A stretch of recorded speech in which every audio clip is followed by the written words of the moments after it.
हर जगह की खबर देख रहे हो, इच्छा मृत्यु। ये इच्छा मृत्यु है क्या और हरीश राणा के केस में क्या दिया गया था, आइए। कॉन्स्टिट्यूशन का आर्टिकल 21 हमें जीवन जीने का अधिकार देता है और जीवन जीने के अधिकार में मरने का अधिकार शामिल नहीं है। इसी बिहार पर आईपीसी में पहले सेक्शन 309 हुआ करता था और आईपीसी का सेक्शन 309 कहता था कि आत्महत्या करने का आपको अधिकार नहीं है, क्योंकि जीवन जीने के अधिकार है, मरने का अधिकार नहीं है। तो जीवन जीने में मरने का अधिकार है तो मारने का अधिकार कोई दे ही नहीं सकता। फिर 2015 में Aruna Ramachandra Shanbaug versus union of India में इच्छा मृत्यु मांगी गई थी, बट इच्छा मृत्यु नहीं मिली क्योंकि जीवन जीने के अधिकार में मरने का अधिकार शामिल नहीं था। फिर 2017-18 में common cause versus union of India का केस आया था। कॉमन कोज जो एक एनजीओ थे, जिसमें कहा गया था कि अगर सर्कमस्टेंसेस अलाउ करते हैं तो आप यूथनेशिया दी जा सकती है। यूथनेशिया को ही इच्छा मृत्यु बोलते हैं और ये दो तरह की होती है, एक होता है एक्टिव और एक होता है पैसिव।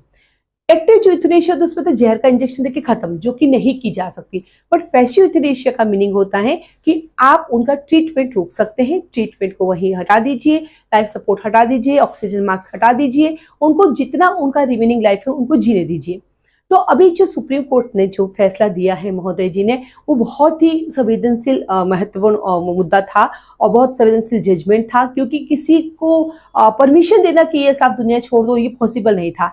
लेकिन सुप्रीम कोर्ट ने कुछ अच्छी बातें बताई इसमें। इन्होंने कहा कि माता पिता ने कभी साथ नहीं छोड़ा, क्योंकि माता पिता अभी भी सेवा कर रहे हैं, लेकिन यहाँ परिस्थितियां देखते हुए, हरीश राणा की स्थिति को देखते हुए इसको दिया गया है।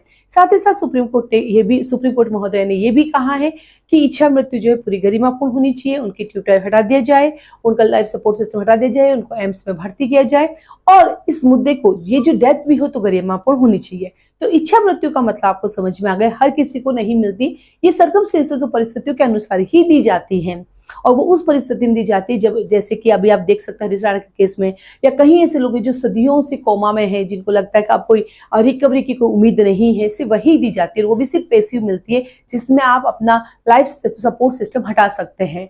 लेकिन जहर का इंजेक्शन लेके यूथनेशिया आज भी आपको नहीं मिलेगा, एक्टिव इंडिया में आज भी अलाउ नहीं है।